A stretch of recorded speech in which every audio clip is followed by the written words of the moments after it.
So this is the Sony XV800 and this is the Bose S1 Pro Plus. And even though the Bose S1 Pro Plus is half the size as the Sony XV800, the Bose S1 Pro Plus actually gets as loud as the Sony XV800. However, even though the Bose gets very loud, it doesn't mean that it actually sounds good because the speaker doesn't have all that much bass, and when the bass does come in, it does like to bottom out very quickly, and the speaker doesn't have all that much instrument separation. Whereas with the Sony XV800, this speaker has a lot more neutral bass than the Bose, but more importantly, the XV800 has much better instrument separation than the Bose, so your music is going to sound a lot more open. Now, the Sony also has a built-in light feature, which is nice and is something that the Bose doesn't have, but more importantly, the built-in battery on the Sony XV800 is going to last longer than the built-in battery found on the Bose. But also with the Sony, if you were to use it while it's plugged in, you are going to get a performance boost out of it. It's going to get louder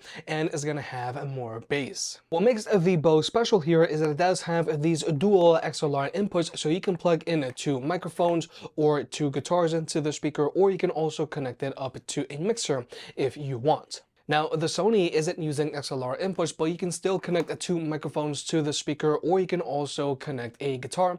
But what makes the Sony special here is that it does have an optical port. So if you want, you can actually connect the XV800 up to your TV and use it as a soundbar. So with all that being said, for me, it is very difficult to recommend the Bose S1 Pro Plus unless you're a professional that absolutely needs those XLR inputs in a very small and portable speaker. But even if you're a pro, I do feel that the Sony XV800 will be able to get the job done if you just need to use two microphones with your speaker. But more importantly, the XV800 is going to sound a lot better than the Bose because it has a lot more bass and it has much better instrument separation than the Bose, and this speaker also gets louder than the Bose while it's plugged in.